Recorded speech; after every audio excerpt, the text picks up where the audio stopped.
दिवाली तो लोगों ने मना ली, लेकिन दिवाली की लक्ष्मी गायब हो गई। जो बैंक का नाम लक्ष्मी है वही गायब हो गई। 25,000 से ज्यादा 1 रुपया आपको नहीं मिलेगा 1 महीने के अंदर अंदर। क्या कोई डॉक्टर, कोई अस्पताल इलाज के लिए हमारी बात मानेगा? दोस्तों, अभी जो ये वीडियो आप देख रहे थे उसमें सही सुना दोस्तों, जो लक्ष्मी विलास बैंक है उस पर आरबीआई ने मोरेटोरियम इम्पोज कर दिया है।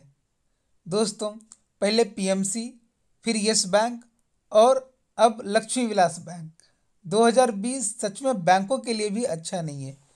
दोस्तों, आइए आज हम इसी टॉपिक पे चर्चा करते हैं। तो स्वागत है दोस्तों आपका हमारे इस चैनल पे।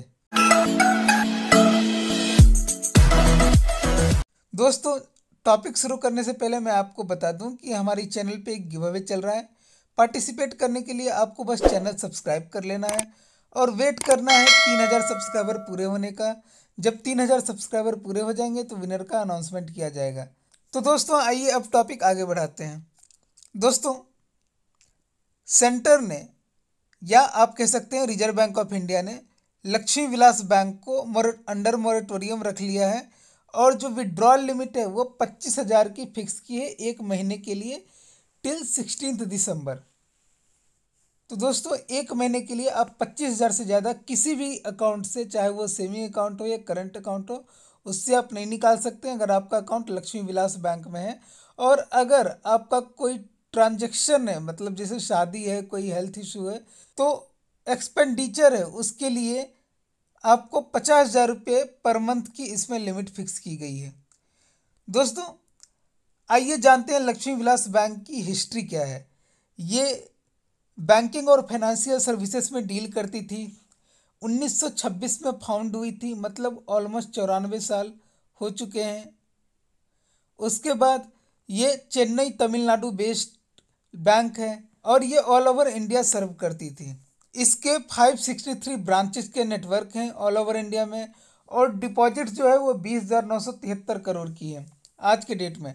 बट कुछ ही महीने पहले इनकी जो डिपॉजिट की बेस थी वो 24,000 करोड़ की थी। तो इस बैंक ने शार्पली डिक्लाइन दिखाया है डिपॉजिट के केस में, ठीक है। और इसके जो लॉसेस हैं वो लास्ट 3 ईयर्स में बहुत ज़्यादा बढ़ गए, इतने कि इसकी जो टोटल नेटवर्थ है वो बिल्कुल इरोड हो गई, मतलब जीरो हो गई। और इसकी जो एनपीए परसेंटेज है वो ऑलमोस्ट 25% हो गई। दोस्तों, ये तो हो गई इसकी हिस्ट्री। तो अभी हुआ क्या है, रिजर्व बैंक ऑफ इंडिया ने एक 30 दिन का मॉरेटोरियम इम्पोज किया है लक्ष्मी विलास बैंक के ऊपर। इनके बोर्ड ऑफ डायरेक्टर को सुपरसीड कर लिया है, जैसा कि पीएमसी और यस बैंक के केस में हुआ था कि बोर्ड ऑफ डायरेक्टर को सुपरसीड करके जो एडमिनिस्ट्रेटर हैं उनको अपॉइंट किया गया है। और एक ड्राफ्ट स्कीम लाई है कि लक्ष्मी विलास बैंक को मर्ज कर दिया जाएगा डीवीएस बैंक, जो सिंगापुर बेस्ड बैंक है, इसकी Indian subsidiary DVS bank India limited के साथ। तो इसके बदले डीवीएस बैंक इंडिया क्या करेगी, वो इन्वेस्ट करेगी लक्ष्मी विलास बैंक में। कितना इन्वेस्ट करेगी, तो 2500 करोड़। अब आप ये बोलोगे कि यस बैंक के केस में तो क्या हुआ था कि पहले मोरेटोरियम हुई थी, उसके बाद हमने लैंडर को बुलाए थे, फिर एसबीआई और कुछ लैंडर ने मिलके यस बैंक में पैसे इन्वेस्ट किए थे। इसमें ऐसा क्यों हुआ कि अचानक से साथ में मोरेटोरियम भी रिलीज किया और अमलगमेशन की स्कीम भी लॉन्च कर दी? तो दोस्तों, लक्ष्मी विलास बैंक पे रिजर्व बैंक ऑफ इंडिया की बहुत पहले से नज़र थी। जैसा कि मैंने अभी पहले बताया कि 25% तक इसके जो एनपीए रेशियो 25% हो गई थी। तो लक्ष्मी विलास बैंक को बोला गया था कि आप अपने लिए कोई इन्वेस्टर ढूंढो, बट वो ढूंढ नहीं पाई। तो इसीलिए रिजर्व बैंक ऑफ इंडिया ने मोरेटोरियम के साथ साथ ये ड्राफ्ट स्कीम भी निकाली। लास्ट क्वार्टर में, जो जून क्वार्टर है, उसमें जो इन्होंने लॉस बुक किया था वो 112 करोड़ का था। और सितंबर क्वार्टर में इन्होंने जो नेट लॉस बुक किया था वो 397 करोड़ का था। मैंने पहले ही बता चुका हूँ, ऑलमोस्ट मोर देन 25% जो एनपीए रेशियो है इस बैंक का, मतलब 1/4 हो गया। और ये कब की डेटा है, ये जून 2020 का डेटा है। इसके बाद डीवीएस बैंक जो 2500 करोड़ रुपए ला रही है, उसका यूज क्या होगा? देखिए सर, कोई भी बैंक अगर उनको ग्रो करना है तो उसकी क्रेडिट बढ़नी चाहिए, एडवांसेस बढ़नी चाहिए, क्योंकि उसी से इनकम होती है। तो ये भी जो 2500 करोड़ ला रहे हैं इससे भी इसके एडवांसेस में लगाया जाएगा, मतलब क्रेडिट ग्रोथ होगी दोस्तों। बट एक चीज़ है, जो शेयर होल्डर हैं इसमें, इस बैंक में 30% प्रोमोटर्स का पैसा था, 46% पब्लिक का पैसा था, जो हमारे आपकी तरह पब्लिक के पैसे। उसके बाद 1.46% मेरे ख्याल से इसमें जो आदित्य बिरला ग्रुप है उनका पैसा था, 1.38% LIC का पैसा था, और वेरियस वेरियस जो फिनेंशियल इंस्टीट्यूशन है उनके पैसे थे। तो जो भी इनके शेयर होल्डर थे वो सारे शेयर होल्डर डूब गए। क्यों? क्योंकि इनकी टोटल नेटवर्थ वैसे भी इरोड हो चुकी है।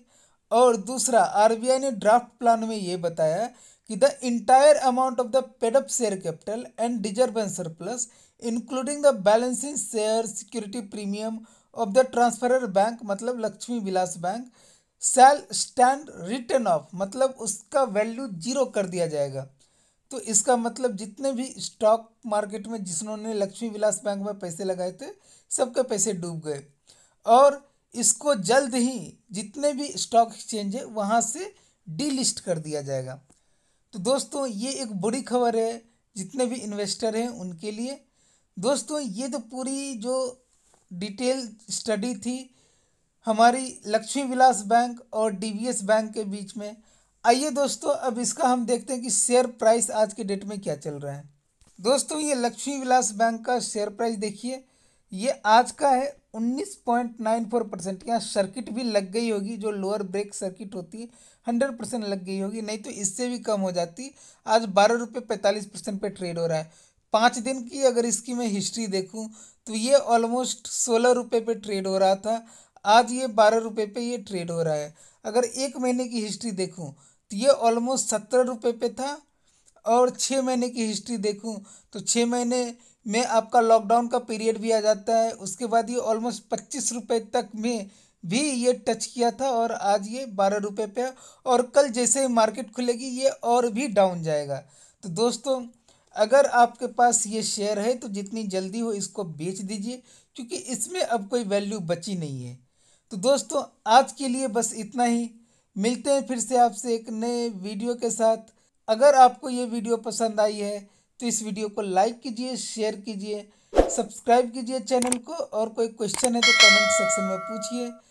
फिर से हाजिर होऊंगा एक नए वीडियो के साथ, तब तक के लिए मेरी तीसरा signing off. Thank you so much.